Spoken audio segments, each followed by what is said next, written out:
அதி சீக்கிரமாக வரப்போகிற நம்முடைய ஆண்டவராகிய இயேசு கிறிஸ்துவின் நாமத்தினாலே அதிசயம் டிவி நேயர்களாகி உங்களை யாவரையும் வாழ்த்தி கடைசி கால சந்ததி என்கிற இந்த நிகழ்ச்சிக்கு அன்போடு கூட நான் வரவேற்கிறேன். ஆண்டவருடைய கிருபையினால் நீங்கள் எல்லாரும் சுகத்தோட சேமத்தோட சந்தோஷமாய் கர்த்தருக்குள்ளே இருப்பீர்கள் என்று நான் ஆண்டவருக்குள்ள நம்புகிறேன். ஏனென்றால் நம்ம ஆண்டவரோட பிள்ளைகளாக இருக்கிறதுனால ஆண்டவருடைய பாதுகாக்கிற கரம் எப்பொழுதும் நம்ம மேலே இருந்து கொண்டே இருக்கிறது. ஹல்லேலூயா, ஆமேன். உலகத்தில் நடக்கிற எப்படிப்பட்ட காரியங்களாக இருந்தாலும் ஒன்றும் நம்மை சேதப்படுத்தாதபடிக்கு அவருடைய கரம் நம்மை தாங்கி பிடிக்கிறதாக இருக்கிறது. அதனால் இந்த நிகழ்ச்சியை பார்த்துட்டு இருக்கிற நீங்கள் தேவனுடைய பிள்ளைகளாக இருக்கிறதுனால இதுவரைக்கும் கர்த்தர் குறைவில்லாமல் பாதிப்பு இல்லாமல் சேதம் இல்லாமல் உங்களை காத்து வந்திருக்கிறார். இனிமேலும் உங்களை காத்து நடத்த போகிறார். ஹல்லேலூயா, ஆமேன். ஸோ அந்த ஒரு சந்தோஷத்தோட இன்னைக்கு இந்த கடைசி கால சந்ததி அப்படிங்கிற நிகழ்ச்சியில் ஒரு குறிப்பிட்ட ஒரு காரியத்தை குறித்து தான் நம்ம பார்க்க போகிறோம். இந்த கடைசி கால சந்ததி அப்படிங்கிற நிகழ்ச்சியில் ஒவ்வொரு வாரமும் கடைசி நாட்களில் இந்த பூமியில் என்ன நடக்கும், மனிதர்கள் மத்தியில் என்ன நடக்கும், அல்லது ஆண்டவராகிய இயேசு கிறிஸ்து வருவதற்கு முன்பதாக நம்மிடத்தில் அவர் என்ன எதிர்பார்க்கிறார், நம்ம எப்படி வாழ வேண்டும், நம்மை கொண்டு தேவன் இந்த பூமியில் என்ன செய்ய சித்தமாய் இருக்கிறார், அதற்கென்று தேவன் நமக்காக என்னென்ன காரியங்களை ஆயத்தம் பண்ணி வைத்திருக்கிறார் என்கிற பல காரியங்களை குறித்து நம்ம வேதத்திலிருந்து பார்த்து கொண்டு வருகிறோம். இன்றைக்கும் கூட நம்முடைய வாழ்க்கையில் ஒவ்வொரு நாளும் நம்ம ஏக்கத்தோடு ஒரு எதிர்பார்ப்போடு காத்து கொண்டு இருக்கிற ஒரு குறிப்பிட்ட காரியத்தை குறித்து தான் நம்ம பார்க்க போகிறோம். இன்ற செய்தியினுடைய தலைப்பு, இன்றைக்குரிய செய்தியின் தலைப்பு என்னவென்றால் கடைசி வரை காத்திரு அப்படிங்கிற தலைப்பில் நம்ம ஆண்டவருடைய வார்த்தையை பார்க்க போகிறோம். கடைசி வரை காத்திரு. ஹல்லேலூயா, ஆமேன். ஒவ்வொரு காரியத்துக்கும் நம்ம காத்திருக்க வேண்டிய அவசியம் இருக்கிறது. உதாரணத்துக்கு ஒரு விதையை கொண்டு போய் நம்ம நிலத்தில் விதைக்கிறோன்னு வச்சுக்கோங்களேன். அந்த விதை வளர்ந்து அது நல்ல பெரிதாகி ஒரு கனி கொடுக்கிற வரைக்கும் ஒரு நீண்ட கால காத்திருப்பு நமக்கு தேவைப்படுகிறது. அதே போல் நம்முடைய பிள்ளைகளுக்கு ஒரு திருமண காரியத்தை நம்ம நடத்தி வைக்கிறோம் அப்படின்னு வச்சுக்கிட்டோம்னா அந்த திருமண காரியம் நடந்ததுல இருந்து ஒரு சில வருடங்கள் காத்திருந்து ஒரு குழந்தையை நம்ம பார்க்க வேண்டியதாக இருக்கிறது. அதுவும் இந்த கர்ப்ப காலங்கள் அப்படின்னு சொல்கிற அந்த காலகட்டத்தில் அந்த குழந்தை உருவான நாள் முதல்ல இருந்து அது பிறக்கிற வரைக்கும் அந்த தாயும் தாயோடு சேர்ந்த குடும்பத்தினர் ஒவ்வொருத்தரும் காத்து கொண்டே இருப்பார்கள். எப்போ அந்த குழந்தை பிறக்கும், எப்போ அந்த குழந்தை பிறக்கும், அந்த குழந்தை எப்படி இருக்கும், என்னை போல இருக்குமா, உன்னை போல இருக்குமா, அந்த குழந்தையை குறித்து ஆண்டவருடைய திட்டம் என்னவா இருக்கும், அந்த குழந்தையை நம்ம எப்படிலாம் வளர்க்கணும் அப்படிங்கிற பலவிதமான எதிர்பார்ப்புகளோடு அந்த குழந்தைக்காக நம்ம காத்து கொண்டு இருப்போம். ஸோ இப்படி நம்முடைய வாழ்க்கையில் ஒவ்வொரு காரியத்துக்காகவும் நம்ம காத்து கொண்டு இருக்கிறோம். உதாரணத்துக்கு நல்ல காரியத்துக்கும் காத்துட்டு இருக்கிறோம் இல்லையா? சில கெட்ட விஷயங்களுக்காகவும் நம்ம அந்த கெட்ட விஷயம் எப்போ முடியும் நம்ம வாழ்க்கையில் அப்படின்ற ஒரு காத்திருப்புக்காகவும் நம்ம காத்திருப்போம். உதாரணத்துக்கு ஒரு வியாதி இருக்குன்னு வச்சுக்கோங்களேன். இந்த வியாதி எப்பொழுது என் சரீரத்தை விட்டு போகும், எப்போ எனக்கு ஒரு முடிவு காலம் வரும், எப்போ எனக்கு ஒரு சுகம் கிடைக்கும், எப்போ எனக்கு ஒரு விடுதலை கிடைக்கும் அப்படிங்கிற அந்த ஒரு நம்பிக்கையோட இது எப்படியாவது என்னை விட்டு போயிடணும் ஆண்டவரேன்னு சொல்லி அந்த சுகத்துக்காக அந்த விடுதலைக்காக காத்திருக்கிறவர்களும் உண்டு. அந்த மருந்து மாத்திரைகளை எடுக்கும் பொழுதே நம்ம ஒவ்வொரு நாளும் யோசிப்போம், இன்னைக்கு அந்த மருந்து மாத்திரையை தூக்கி போட்டுடலாமா, இன்னைக்கு அது சரியாயிருமா, நாளைக்கு சரியாயிருமா அப்படிங்கிற பல எதிர்பார்ப்புகளோடு நம்ம காத்து கொண்டிருக்கிறோம். எது எப்படி இருந்தாலும் நம்ம எதிர்பார்க்கிற காரியத்துக்கு ஒரு எல்லை ஒன்று குறிக்கப்பட்டிருக்கிறது. அப்படித்தானே? எல்லா விஷயத்துக்குமே ஒரு எல்லை இருக்கிறது. இப்போ ஆண்டவர் ஒரு வாக்குத்தத்தத்தை நமக்கு கொடுத்துட்டாருன்னு வச்சுக்கோங்களேன். உடனே அந்த வாக்குத்தத்தம் சிலருக்கு நடக்கலாம், சிலருக்கு அந்த வாக்குத்தத்தம் நடப்பதற்கு ஒரு நாள் ஆகலாம், ஒரு வாரம் ஆகலாம், ஒரு மாதம் ஆகலாம், அல்லது ஒரு வருடம் ஆகலாம், அல்லது பல வருடங்கள் கூட ஆகலாம். நல்ல விஷயம்தான், கர்த்தர் கொடுத்த வார்த்தை தான். அந்த வார்த்தை நிறைவேறுவதற்கு நம்ம பல நாட்கள் காத்து கொண்டு இருக்க வேண்டியதா இருக்கிறது. அதனுடைய டியூரேஷன் நமக்கு வித்தியாசப்படலாம். ஒருவேளை ஒரு சிலருக்கு ஒரே நாள்ல நடந்துடலாம் ஒரு வார்த்தை, ஒரு சிலருக்கு ஒரு மாசத்துல அந்த வார்த்தை நிறைவேறலாம், ஒரு சிலருக்கு பல வருடங்களா கூட நம்ம காத்து கொண்டு இருக்கலாம். எப்படி இருந்தாலும் அந்த காரியம், நம்ம எந்த காரியத்துக்காக காத்து கொண்டு இருக்கிறோமோ அந்த காரியத்தின் கடைசி வரைக்கும், அது நிறைவேறுகிற வரைக்கும் நம்ம என்ன செய்யணும்? காத்து கொண்டு இருக்கணும் அப்படிங்கிறத ஆண்டவர் இந்த நாளிலே நமக்கு ஞாபகப்படுத்துகிறார். ஒருவேளை இந்த நிகழ்ச்சியை பார்த்துட்டு இருக்கிற அருமையான சகோதர சகோதரிகள், இந்த கடைசி காலத்தில் நான் ஆண்டவருக்காக ஊழியம் செய்யணும், நான் ஆண்டவருக்காக எதையாவது செய்யணும், ஆனால் நான் என்ன செய்கிறதுன்னு தெரில, கர்த்தர் என்னுடைய வாழ்க்கையில் நிறைய வாக்குத்தத்தங்களை கொடுத்திருக்கிறார், அது எப்போ நிறைவேறும்னு தெரியல, நான் அந்த வேலைக்காக காத்து கொண்டு இருக்கிறேன் என்று சொல்லி ஒருவேளை இந்த நிகழ்ச்சியை நீங்கள் பார்த்து கொண்டு இருப்பீர்கள் என்றால், இன்றைக்கு ஆண்டவர் உங்களோடு தான் கர்த்தர் பேச போகிறார். ஆண்டவர் இன்றைக்கு உங்களை குறித்து தான் தேவன் விசேஷமாக பேச போகிறார். ஹல்லேலூயா, ஆமென். ஆண்டவருடைய இந்த திட்டத்தில், கடைசி கால திட்டத்தில் கர்த்தர் எல்லாருக்கும் ஒரு பங்கு வச்சிருக்கிறாரு. எல்லாருக்கும் ஒரு பங்கு வச்சிருக்கிறாரு. எனக்கு ஒரு பங்கு வச்சிருக்கிறாரு, எனக்கு ஒரு வேலை வச்சிருக்கிறாரு. நான் ஒரு குறிப்பிட்ட நேரம் வரைக்கும் என்னுடைய ஓட்டத்தை ஓடி முடிக்க வேண்டும். அதே போல உங்களுக்கு ஒரு கர்த்தர் வேலை வைத்திருக்கிறார். அந்த வேலை வித்தியாசமானதா இருக்கலாம், அதனுடைய ஓட்டம் வித்தியாசமானதா இருக்கலாம், அதனுடைய முடிவு வித்தியாசமானதா இருக்கலாம், ஒருவேளை அதோட டியூரேஷன் உங்களுக்கு வித்தியாசமாக கூட இருக்கலாம்.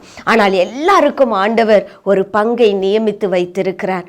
உதாரணத்துக்கு ஒரு பில்டிங் கட்டுறாங்கன்னு வச்சுக்கோங்களேன். அந்த பில்டிங் கட்டுறதுக்கு, அந்த பில்டிங் கட்டுவதற்கு அங்கே ஒரு என்ஜினியர் நிற்பார், ஒரு மேஸ்திரி இருப்பார், ஒரு அந்த கட்டடத்தை கட்டுறதுக்கு ஒரு நபர் இருப்பார், அந்த சாந்து எடுத்து கொடுக்கறதுக்கு, கல் எடுத்து கொடுக்கறதுக்கு, அதை அளவு எடுக்கிறதுக்கு, இப்படி பலதரப்பட்ட மக்கள் இணைந்து தான் ஒரு கட்டிடத்தை கட்டி முடிக்க முடியும். அதுக்காக எல்லாரும் எல்லா நேரத்திலும் பயன்பட மாட்டார்கள், எல்லா பொருளும் எல்லா நேரத்திலும் பயன்படாது. அந்தந்த நேரத்தில் அந்தந்த பொருளை கர்த்தர் எடுத்து பயன்படுத்துவார். அதே போலதான் இன்றைக்கு இந்த நிகழ்ச்சியை பார்த்து கொண்டிருக்கிற அநேகர் ஒரு எதிர்பார்ப்போட காத்து கொண்டிருக்கிறீங்க. இன்னைக்கு பரிசுத்த ஆவியானவர் உங்க கூட பேசுகிறார். ஆண்டவரே, உமக்காக நான் ஊழியம் செய்ய வேண்டும், உமக்காக நான் உழைக்க வேண்டும், உமக்காக நான் ஓட வேண்டும், உம்முடைய ராஜ்யத்தில் என்னுடைய பங்கும் இருக்கணும், நானும் ஒரு ஊழியத்தை செய்யணும் ஆண்டவரே அப்படின்னு அநேகர் ஜெபத்தோட காத்து கொண்டு இருக்கிறீர்கள். ஜெபத்தோடு காத்து கொண்டிருக்கிறீர்கள். உங்களில் பலர் கண்ணீரோடு ஜெபித்து கொண்டிருக்கிறீர்கள். இயேசுவே, எனக்கு இந்த வார்த்தைகள் எல்லாம் கொடுத்தீங்களே, என்றைக்கு என்னை எடுத்து பயன்படுத்த போகிறீர்? இன்னும் நான் அந்த சர்ச்சில் இதை பெருக்கி விட்டுக்கிட்டு தானே இருக்கிறேன், இந்த க்ளீன் பண்ணிக்கிட்டு தானே இருக்கிறேன், இந்த பாய்கள் எல்லாம் எடுத்து விரிக்கிறது, சேரெல்லாம் எடுத்து போடுறது, திருப்பி சேரெல்லாம் எடுத்து அடுக்கி வைக்கிறது, அல்லது ஒரு மைக்கை நான் ஆப்ரேட் பண்ணி கொடுக்கறது, இப்படித்தானே நான் செய்து கொண்டிருக்கிறேன், எப்பொழுது நீர் என்னை எடுத்து பயன்படுத்த போகிறீர் என்கிற அந்த ஒரு எதிர்பார்ப்போடு நீங்கள் காத்து கொண்டு இருக்கலாம். வேதத்தில் கூட அநேகர் இப்படி தான் காத்து கொண்டிருந்தாங்க. யோசேப்புடைய வாழ்க்கையை எடுத்து பாருங்க. யோசேப்புக்கு கர்த்தர் சொப்பனத்தின் மூலமாக பேசினார். ஆண்டவர் பேசினார். சந்திரனும் சூரியனும் 12 நட்சத்திரங்களும் யோசேப்பை பணிந்து கொண்டு, 11 நட்சத்திரமும் பணிந்ததை யோசேப்பு சொப்பனத்தில் பார்த்தாரு. உடனே ஓடி சந்தோஷமா சொன்னார். அப்பா கிட்டையும் அம்மா கிட்டையும், அங்கே இருக்கிற அண்ணன்மார் எல்லார்ட்டையும் சொன்னார், கர்த்தர் எனக்கு இப்படி தரிசனம் காட்டினார், இப்படி ஒரு சொப்பனத்தை காட்டினாரு, சூரியனும் சந்திரனும் 11 நட்சத்திரங்களும் என்னை அப்படியே பணிந்து கொண்டிருந்தது, நான் அங்கே நின்று கொண்டிருந்தேன் அப்படின்னு சொல்லி சந்தோஷமா சொன்னாரு. உடனே எல்லாரும் அவரை பார்த்து கேலி பண்ணாங்க. அவங்க அப்பாவே சொன்னாரு, அப்படின்னா நானும் உன் தாயி, உன்னுடைய சகோதரர்கள் எல்லாரும் உன்னை பணிந்து கொள்வோமோ, நீ அவ்வளோ பெரிய ஆளா ஆயிருவியா அப்படின்னு சொல்லி அவர் கடிந்து கொண்டார். ஆனால் பாருங்கள், அந்த சொப்பனம் நிறைவேறுவதற்கு பல வருடங்கள் யோசேப்பு காத்திருந்தார். யோசேப்பினுடைய வாழ்க்கையில ஆண்டவர் என்ன சொன்னாரோ அதை அப்படியே நிறைவேற்றி கொடுத்தார். அதே போல் ஆபிரகாமுடைய வாழ்க்கையில் நம்ம பார்க்கிறோம். ஆபிரகாமிட்ட ஆண்டவர் சொன்னார், ஆபிரகாமே, உனக்கு குழந்தை இல்லைன்னு நீ வருத்தப்படாத, நான் உனக்கு ஒரு குழந்தையை கொடுப்பேன், அது வானத்து நட்சத்திரத்தை போல பெருகும், அது கடற்கரை மணலை போல உன் சந்ததி பெருகி இருக்கும், நிச்சயமாக உனக்கு ஒரு சந்ததி இருக்கும்னு சொன்னார். ஆனால் சொல்லி 25 வருடங்கள் ஆபிரகாம் அந்த ஆசீர்வாதத்துக்காக காத்து கொண்டிருந்தார். இன்றைக்கும் கூட ஆண்டவர் உங்களுக்கு சில வாக்குத்தத்தங்களை கொடுத்து, அதாவது ஊழியத்தை குறித்த வாக்குத்தத்தங்கள் அல்லது ஒரு ஆசீர்வாதத்தை குறித்த ஒரு வாக்குத்தத்தத்தை ஆண்டவர் கொடுத்து உங்களோடு கூட பேசி இருக்கலாம்.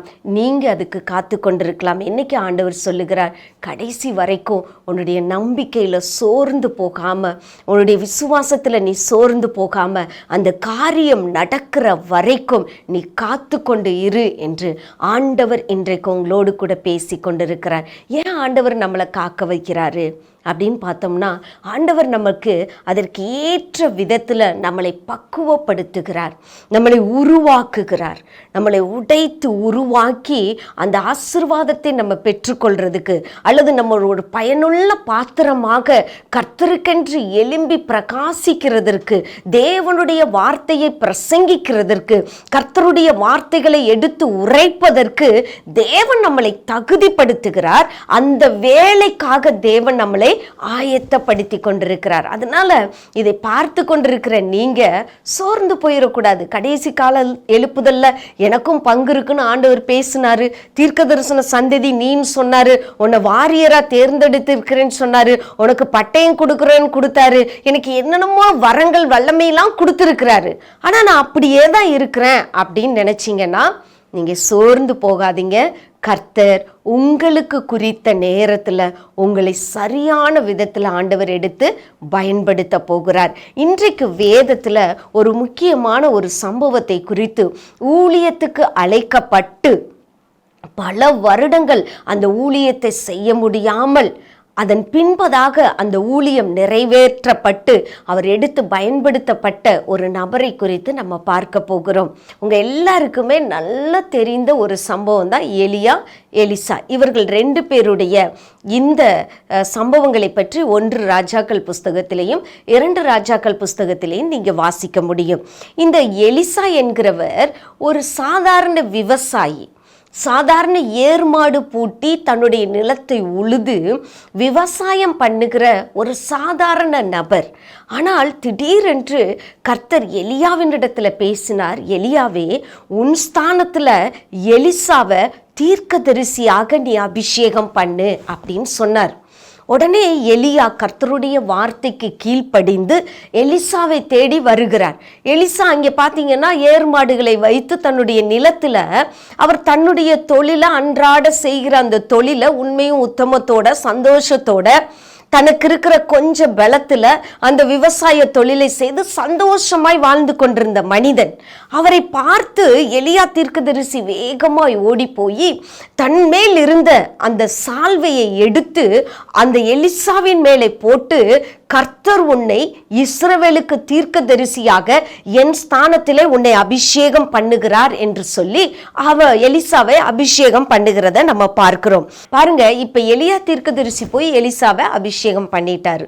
இப்போ அபிஷேகம் பண்ண உடனே இவரும் ஒரு விடை, எங்கள் அம்மா அப்பாட்டெல்லாம் சொல்லிட்டு வரணும், எனக்கு கொஞ்சம் பர்மிஷன் கொடுங்கன்னு சொன்ன உடனே, சரி நீ போயிட்டு திரும்பி வா, நான் உனக்கு செஞ்சதை மறந்துடாத. எலியா எப்பவுமே ரொம்ப ஸ்ட்ரிக்டாக பேசுகிற ஆளு, உடனே நீ மறந்துடாத அப்படின்னு சொல்றாரு. உடனே எலிசா போய் இந்த எலியா தன்னை அபிஷேகம் பண்ணின அந்த சால்வையை போட்டு தீர்க்கதரிசி என்கிற ஸ்தானத்தில் என்னை அழைத்திருக்கிறாரே என்கிறத அவன் புரிந்து கொண்டபடினாலே வேகமா போய் தனக்கு இருந்த ஏர்மாடை எல்லாம் அந்த மாட்டை வெட்டி, அந்த ஏர் இருக்கு பார்த்தீங்களா, உழுகிற ஏரை உடைச்சு சமைச்சு அங்க இருக்கிற எல்லாத்துக்கும் சாப்பாட்டை போட்டுட்டு எலியாவை பின்பற்றி வர ஆரம்பித்தார். இதே போலதான் ஆண்டவர் நம்முடைய வாழ்க்கையில நம்மளை ஊழியத்துக்கு அழைக்கும் பொழுது, கர்த்தர் நம்மளை அபிஷேகம் பண்ணி உங்களை ஆண்டவர் அழைக்கும் பொழுது நீங்க உடனே என்ன பண்ணீங்க, அந்த அழைப்புக்கு கீழ்ப்படிந்து ஆண்டவர் உங்களை அபிஷேகம் பண்ணி ஊழியத்துக்கு அழைத்த உடனேயே அந்த சந்தோஷத்துல உங்களுக்கு இருந்த எல்லாவற்றையும் விட்டு ஆண்டவரை பின்பற்றி நான் ஆண்டவருக்கு ஊழியம் செய்ய போறேன் அப்படின்னு அவரை பின்பற்றி வர ஆரம்பித்திருக்கிறீங்க. அப்படிதானே? உங்களில் பலர் அப்படிதான். நீங்க உங்களுக்கு இருக்கிற எல்லாவற்றையும் விட்டுட்டு கர்த்தருக்கு நான் ஊழியம் செய்யணும். சிலர், நான் கேள்விப்பட்டிருக்கிறேன், எனக்கு தெரிந்த ஒரு அருமையான குடும்பம் இருக்கிறது.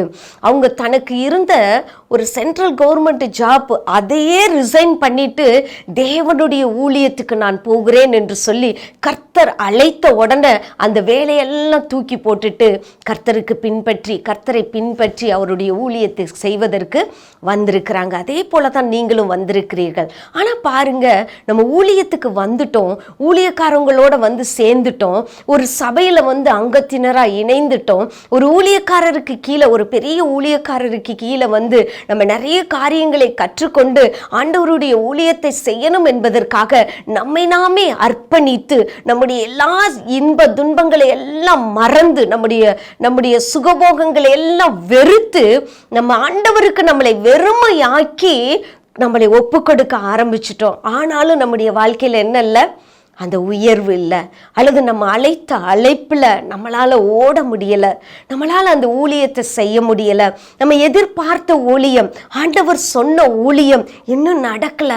நம்ம கீழ்ப்படிந்து போய்கொண்டே தான் இருக்கிறோம். நிறைய வேலை வாங்குறாங்க, நம்மளை நிறைய ஒரு அடிமையை போல நம்ம வேலை செய்து கொண்டிருக்கிறோம். ஆனால் இன்னும் ஆண்டவர் நம்மளை எடுத்து பயன்படுத்தினதாக தெரியலை. இன்னும் ஒரு சின்ன நிலைமையிலே நம்ம இருக்கிறோம். அப்படிதானே? நிச்சயமா இந்த நிகழ்ச்சியை பார்த்துட்டு இருக்கிறவங்க நிறைய பேருடைய வாழ்க்கையில இப்படிப்பட்ட அனுபவத்துக்கு நடுவுல தான் நீங்க கடந்து போய் கொண்டு இருக்கிறீங்க. ஆனா ஆண்டவருடைய அழைப்பும் அவருடைய கிருபை வரங்களும் மாறாதவைகள். ஆண்டவர் உங்களை ஊழியத்துக்கு அழைத்திருக்கிறாரா? கர்த்தர் உங்களுக்கு வரங்களையும் வல்லமைகளையும் கொடுத்து, நான் உன்னை இப்படி எடுத்து பயன்படுத்த போகிறேன், இந்த இடத்துல நான் உன்னை உயர்த்த போகிறேன், இந்த இடத்துல நீ ஒரு பெரிய ஊழியக்காரனாய் வரப்போகிறாய், ஒரு சபையை கட்டப்போகிறாய், இப்படிப்பட்ட பெயரில் இந்த ஊழியத்தை நீ செய்ய போகிறாய், உன்னை கொண்டு நான் பிரமிக்கத்தக்க அதிசயத்தை நான் செய்ய போகிறேன், பூமி முழுவதும் உலகம் முழுவதும் பல தேசங்களுக்கு நான் உன்னை எடுத்து செல்ல போகிறேன் என்று சொல்லி கர்த்தர் உங்களுக்கு வாக்கு பண்ணி இருக்கலாம். அது நடக்காததை போல இருந்தாலும் கர்த்தர் உங்களை கொண்டுதான் நடத்த போகிறார். ஹல்லேலூயா, ஆமென். உங்களை கொண்டுதான் அதை செய்ய போகிறார். இன்னைக்கு சாத்தியக்கூறுகள் இல்லாம இருக்கலாம், ஆனால் ஆண்டவர் உங்களை கொண்டுதான் செய்ய போகிறார். இங்கே எலியாவுடைய அந்த கீழே எலிசாவை பார்க்கிறோம். எலிசா பல வருடங்கள் எலியாவுக்கு கீழே எலியாவுடைய கைகளுக்கு தண்ணீர் வார்க்கிற ஒரு வேலைக்காரனாக அவன் இருந்தான் என்று வேதத்துல நம்ம வாசித்து பார்க்கிறோம். எலியா சாப்பிட்டுட்டு அவனுடைய கையை கழுவி விடுறதான் எலிசாவின் வேலையாக இருந்தது.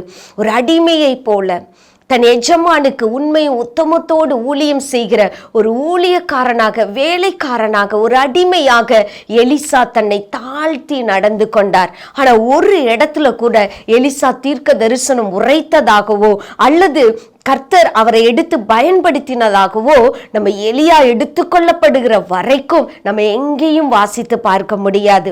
எலிசா இந்த வேலையைத்தான் செய்து கொண்டிருந்தார். எலியாவுடைய கைகளுக்கு தண்ணீர் வார்த்த எலிசா என்று போடப்பட்டிருக்கிறது. இப்படிப்பட்ட ஒரு சூழ்நிலையில ஆண்டவருடைய ஊழியம் நிறைவேறுவதற்கு அல்லது உங்களை அழைத்த அழைப்பு நடப்பதற்கு நீங்க எதிர்பார்ப்போடு காத்து கொண்டிருக்கிறான். இந்த எலிசா எதிர்பார்ப்போடு எலியாவை எப்பொழுதும் பார்த்து கொண்டிருந்தார். ஏன் பார்த்துட்டு இருந்தார் தெரியுமா? எலியாவை விடாப்பிடியாக அந்த நீங்க 2 ராஜாக்களின் புஸ்தகத்துல நீங்க வாசிச்சு பார்த்தீங்கன்னா, அந்த 2 ராஜாக்கள் 2வது அதிகாரத்துல எலியா பல இடங்களுக்கு போகிறாரு. எடுத்துக்கொள்ளப்படுவதற்கு முன்பதாக எலியா சொல்றாரு, எலிசா நீ இங்கே இரு, நான் பெத்தேல் வரைக்கும் போறேன் அப்படின்னு சொல்றாரு. இவர் விடல, நானும் பெத்தேலுக்கு வர்றேன் ஆண்டவரே, நானும் உம்மோடு கூட வருகிறேன், சத்தியம் பண்றாரு நான் உங்க கூட தான் வருவேன்னு சொல்லி. அதுக்கடுத்து எரிகோ வரைக்கும் போறேன்னு சொல்றாரு, அங்கேயும் நான் வருவேன்னு சொல்றாரு. அதுக்கப்புறம் நான் யோர்தான் வரைக்கும் நான் போறேன்னு சொன்னா, பரவாயில்ல நானும் அங்க வருகிறேன்னு சொல்லி விடாய்ப்பிடியாக எலியாவை எலிசா பின்பற்றுவதற்கு ஒரு முக்கிய காரணம் ஒன்று இருந்தது. நிறைய பேர் சொல்லுவாங்க, உண்மையுள்ள ஊழியக்காரரு ரொம்ப அன்பா எலியா மேல அவ்வளோ பாசம் வச்சிருந்தாரு, அவ்வளோ அன்பு வச்சிருந்தாரு, பிரிகிறதுக்கு அவரால் முடியல, அதனாலதான் பின்பற்றி போனார் என்று சொல்லி பல விதத்துல பலர் இந்த காரியத்தை குறித்து சொல்லலாம், அது தவறு இல்லை. ஆனா நான் புரிந்து கொண்ட ஒரு காரியம், எலியா எதற்காய் எலிசாவை அழைத்தாரோ அந்த அழைப்பினுடைய அந்த உத்தரவாதம் அல்லது ஒரு அடையாளம் எலியாவினிடத்திலே இருந்தது. எலிசாவின் அழைப்புக்குரிய ஒரு பொருள் எலியாவினிடத்திலே காணப்பட்டது. எலிசாவுடைய மனசுல ஒரு காரியம் இருந்தது. இந்த சால்வையை போட்டுத்தானே இந்த மனிதன் என்னை தீர்க்கதரிசியாக அபிஷேகம் பண்ணினான். இதே சால்வையை வைத்து கொண்டு தானே எலியா இன்றைக்கு வரைக்கும் தீர்க்க தரிசனம் உரைத்து கொண்டிருக்கிறார். இந்த சால்வைக்காகத்தானே நான் என்னுடைய தொழில், நிலம், என்னுடைய சொத்து, என்னுடைய சொந்த பந்தம் எல்லாவற்றையும் உதறி தள்ளிவிட்டு எலியாவை பின்பற்றி வந்தேன். ஆனா இத்தனை வருடங்களாக எலியாவை பின்பற்றி வந்த எனக்கு இத்தனை வருடங்களாக அந்த சால்வை என் மேல இன்னும் வரவில்லையே, அந்த அழைப்பு எனக்கு இன்னும் வரவில்லையே ஆண்டவரே, அந்த சால்வை இன்னும் என் எஜமான் கழுத்தில் தானே இருக்கிறது என்று சொல்லி, என் எஜமான் தோல்ல தானே இருக்கிறது, இன்னும் எனக்கு அந்த அழைப்பு வரவில்லையே என்கிற அந்த ஒரு ஏக்கத்தோடு, அந்த ஒரு வாஞ்சையோடு, ஏனென்றால் தன் வாழ்க்கையே கர்த்தருடைய ஊழியத்துக்கு என்று அர்ப்பணித்த ஒரு மனிதன் தான் எலிசா. நம்ம செய்வோமா? யோசிச்சு பாருங்க. நம்ம செய்வோமா? நமக்குரிய எல்லாவற்றையும் விட்டுட்டு வந்துருவோமா? நிச்சயமா ஒரு சிலர் விட்டுட்டு வருவோம். குடும்பத்தை விட்டுட்டு வந்திருக்கிறாரு எலிசா. நம்ம குடும்பத்தை விட்டுட்டு வந்தோமா? கர்த்தரை பாருங்க, எலிசாவை பாருங்க, தன் குடும்பத்தினரையும். அதனாலதான் நான் பாய் சொல்லிட்டு வர்றேன், என் சொந்த பந்தங்களுக்கு, என் தகப்பன் தாய்க்கு ஒரு உத்தரவு வாங்கிட்டு நான் வந்துறேன்னு சொல்லி பர்மிஷன் கேட்டார். அதன் பின்பதாக தன் குடும்பத்திடம் போனாரா போகலையா என்பது நமக்கு குறிப்பிடப்படாவிட்டாலும் எல்லாவற்றையும் தேவனுக்காக விட்டு விட்டு வந்த மனிதன் எலிசா. ஆனால் பாருங்க, இந்த எலியா அந்த சால்வையை கொடுத்ததாகவோ அல்லது எலிசா தீர்க்க தரிசனம் உரைத்ததாகவோ நம்ம பார்க்க முடியல.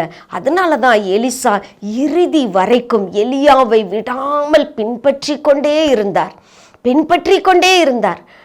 அவங்க கூட இருந்த தீர்க்கதரிசிகளின் புத்திரர்கள்லாம் சொல்றாங்க, இன்னைக்கு உன் எஜமானை கர்த்தர் எடுத்துக்கொள்ள போகிறார், தெரியும் எனக்கு, நீங்க சும்மா இருங்க. அவர் சொல்ற வார்த்தையிலே நமக்கு என்ன தெரியும்னா, நீங்க சும்மா இருங்க, எனக்கு எல்லாம் தெரியும். அது ஏதோ ஒரு மனசுக்குள்ள ஒரு எதிர்பார்ப்பு இருந்தது. அந்த வார்த்தைகள் நமக்கு சுட்டி காட்டுகிறது. என்ன நடந்தது? விடாமல் கடைசி வரைக்கும் தன் அழைப்பை பெற்றுக்கொள்வதற்கு, தன் அழைப்பை நிறைவேற்றுவதற்கு விடாமல் பின்பற்றி அந்த சால்வையை அவர் பெற்றுக்கொள்றதை நம்ம பார்க்கிறோம். அப்போ கூட பாருங்க, கடைசி நிமிஷத்துல கூட அந்த தேவ மனிதனுக்கு, ஐயோ இந்த சால்வையை வைத்துத்தானே இவனை கர்த்தர் அபிஷேகம் பண்ண சொன்னார், இந்த சால்வையை கொடுத்துட்டு போகணும் என்கிற அந்த எண்ணம் கூட வராதபடிக்கு அந்த மனிதனுடைய அந்த யோசனைகள் எல்லாம் மறக்கப்பட்டதா இருந்தது. ஆனா எலிசாவோ, என் தேவன் என்னை அழைத்தார், என்னை அழைத்தவர் உண்மையுள்ளவர், என்னை நிச்சயமாய் நடத்துவார். ஒருவேளை என் எஜமானுடைய தோளில் அந்த அழைப்பு இருந்தாலும் அது எனக்கு மாறி வரும் என்கிற அந்த ஒரு நம்பிக்கையோட எலியாவை பின்பற்றி கடந்து சென்றார் எலிசா. இன்றைக்கு அதே போல நீங்களும் உங்க வாழ்க்கையில பொறுமையை கற்றுக்கொள்ளுங்க, பொறுமையா இருங்க. கர்த்தர் உங்களை தாழ்ந்திருக்க, அதாவது கர்த்தருடைய வார்த்தை சொல்லுகிறது, ஏற்ற காலத்துல கர்த்தர் உங்களை உயர்த்தும்படிக்கு அவருடைய பலத்த கரத்துக்குள்ளே அடங்கியிருங்கள் என்று சொன்ன வார்த்தையின்படி நமக்கு மேலே இருக்கிறவர்களுக்கு கீழே அடக்கத்தோடு அடங்கி பொறுமையோடு நம்ம காத்திருக்கும் பொழுது நிச்சயமாய் நம்முடைய அழைப்பிலே தேவன் நம்மை நடத்துவார். இங்கே பார்க்கிறோம், எலியாவை பின்தொடர்ந்து போன எலிசா கடைசியில எலியா கேட்கிறாரு, உனக்கு என்ன வேணும் கேளு அப்படின்னு கேட்கும் பொழுது இவர் கேட்கிறார், எனக்கு உம்மிடத்தில் இருக்கிற வரம் ரெட்டிப்பாய் வேணும். அதிலிருந்து நமக்கு தெரிகிறது எலிசாவினுடைய நோக்கம் என்னவாக இருந்தது, எதற்காக எலியாவை பின்பற்றி போனார். அதே போலதான் இன்னைக்கு ஆண்டவர், ஒருவேளை மனிதர்கள் நம்மளை மறந்து போகலாம், மனுஷங்களை நம்பி இவங்க எனக்கு ஊழியம் தருவாங்க, இந்த பாஸ்டர் எனக்கு ஊழியம் தருவாரு, இந்த ஊழியக்காரர் எனக்கு ஊழியம் தருவாரு, அல்லது இந்த தீர்க்கதரிசி எனக்கு ஊழியம் தருவாரு அப்படின்னு எலிசாவை போல, ஒரு அடிமைத்தனத்தை போல, ஒரு வேலைக்காரனை போல உங்களை தாழ்த்தி நீங்கள் வேலை செய்து கொண்டு இருக்கலாம்.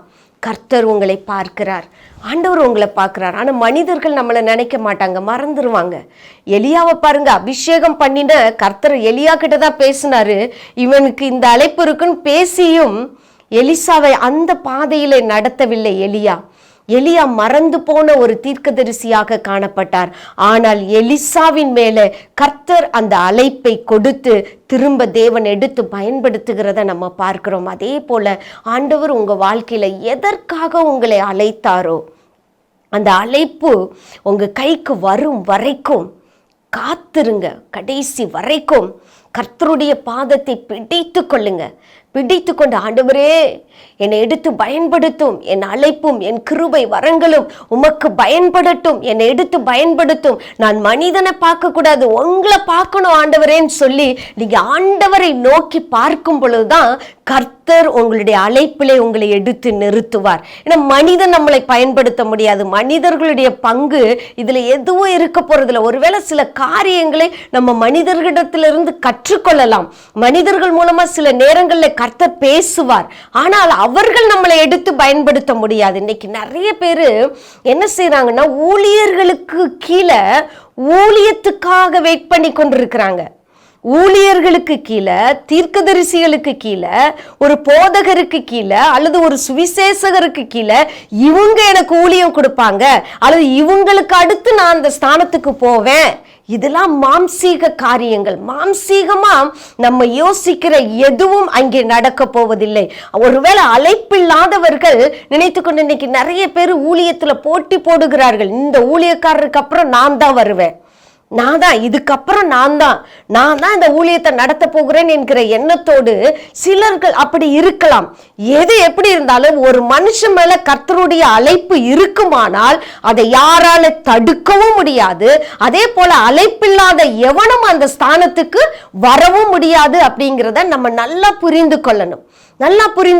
நம்ம யாரை பார்த்து, மனிதர்களை பார்த்து சோர்ந்து போகாம ஆண்டவரை நம்ம நோக்கி பார்க்கிறவர்களாக இருக்கணும். ஒருவேளை எலிசா தேவனையே நோக்கி பார்க்கிற ஒரு மனிதனாக இருந்திருப்பார்.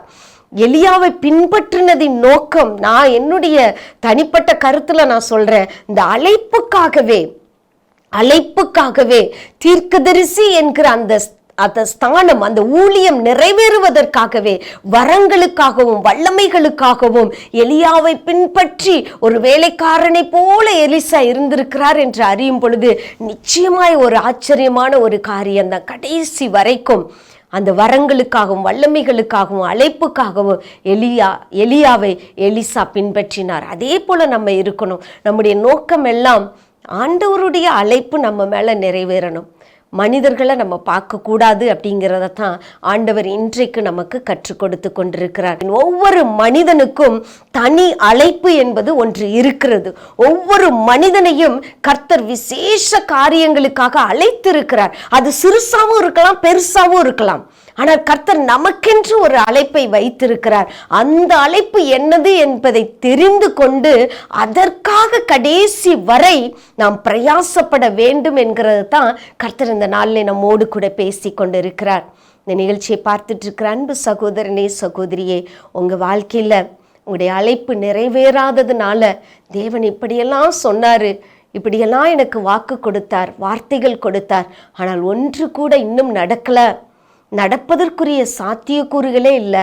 இன்னும் நான் அந்த வண்டியை தான் ஓட்டிகிட்டு இருக்கிறேன், இன்னும் நான் அந்த சர்ச்சை தான் க்ளீன் பண்ணிகிட்டு இருக்கிறேன், இன்னும் நான் எடுபடி வேலை தான் செஞ்சிட்ருக்கிறேன், ஒரு சின்ன ஊழியத்தை தான் நான் செய்து கொண்டிருக்கிறேன் அப்படிங்கிற ஒரு ஏமாற்றத்தோடு நீங்கள் இன்னைக்கு இருப்பீர்கள் என்றால் ஆண்டவர் இன்றைக்கு உங்களுக்கு சொல்லுகிற வார்த்தை, அழைத்த தேவன் உண்மையுள்ளவர். எலிசாவின் தேவன் உங்களையும் எடுத்து பயன்படுத்துவார். சரிங்களா? கண்களை மூடி ஆண்டவருடைய பாதத்தில் உங்களை ஒப்பு கொடுங்க. கர்த்தருடைய பாதத்தில் ஒப்பு கொடுங்க. மனிதர்களை தேடி போகிறத நின்றோடு நிறுத்தி கொள்ளுங்க.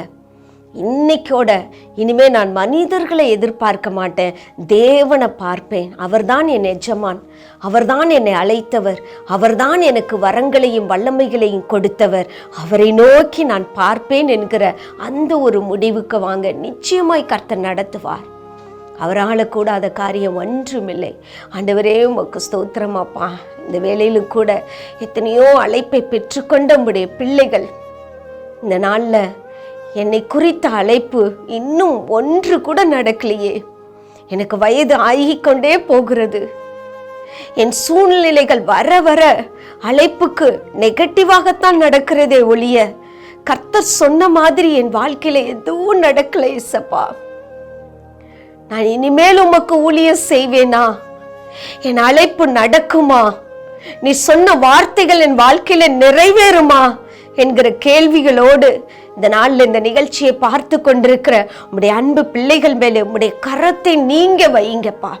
என்றென்றால் நீர்தான் அழைக்கிறவர், நீர்தான் அபிஷேகம் பண்ணுகிறவர், நீர்தான் வரங்களை கொடுக்கிறவர், நீர்தான் வல்லமையை கொடுக்கிறவர், நீர்தான் எடுத்து பயன்படுத்துகிறவர். அப்பா, உம்முடைய பிள்ளைகளை தொடும் ஆண்டவரே, உம்முடைய தொடுதலை இந்த பிள்ளைகள் உணரட்டும் சுவாமி. ஒவ்வொருத்தரும் இப்பொழுது உணரட்டும். உம்முடைய வல்ல கரம் இவர்கள் மேலே வைக்கப்படுவதை கர்த்தாவே உமக்கு ஸ்தோத்திரம். எலியாவின் மேலே இருந்த சால்வை எலிசாவின் மேலே விழுந்தது போல இதோ ஒரு விசேஷித்த அபிஷேகம் உம்முடைய பிள்ளைகள் மேலே இறங்குகிறதை அவர்கள் அறியட்டும், உணரட்டும் ஆண்டவரே. கர்த்தர் அபிஷேகத்தினால் நிரப்புங்கப்பா, நிரப்புங்க, ஆசீர்வதிங்கப்பா, ஆசீர்வதிங்க, எடுத்து பயன்படுத்துங்க. இனி காலம் செல்லாதே சுவாமி. உம்முடைய பிள்ளைகளை எடுத்து பயன்படுத்தி பெரிய காரியத்தை இவர்கள் மூலமாய் செய்வீராக. ஆசீர்வதியும் காத்துக்கொள்ளும். இயேசுவின் நாமத்திலே ஜெபிக்கிறோம் பிதாவே. ஆமேன், ஆமேன். ஹல்லேலூயா. ஆண்டவர் உங்களை தொட்டிருக்கிறார், கர்த்தர் தொட்டிருக்கிறார், அழைத்திருக்கிறார், அபிஷேகம் பண்ணியிருக்கிறார். உங்கள் அழைப்புக்குரிய வரங்களையும் வல்லமைகளையும் உங்களுக்கு கொடுத்திருக்கிறார். ஆகவே மனிதனை அல்ல, தேவனை நோக்கி பாருங்க. கர்த்தர் உங்களை அழைப்பில் உங்களை நடத்துகிறத இனி வருகிற நாட்களில் நீங்கள் பார்ப்பீர்கள். ஆண்டவர் உங்களோடு கூட இருந்து உங்களை பலப்படுத்தி பெரிய காரியத்தை ஊழியத்தில் செய்ய போகிறார். ஹல்லேலூயா, ஆமேன். கர்த்தர் தாமே உங்களை ஆசீர்வதிப்பாராக. அடுத்த வாரம் கடைசி கால சந்ததி என்கிற நிகழ்ச்சியில் வேறு ஒரு செய்தியோடு கூட நான் உங்களை சந்திக்கிறேன். அதுவரைக்கும் ஆண்டவருடைய ஆசீர்வாதமும் கிருபையும் உங்களோடு கூட இருப்பதாக. ஆமென்.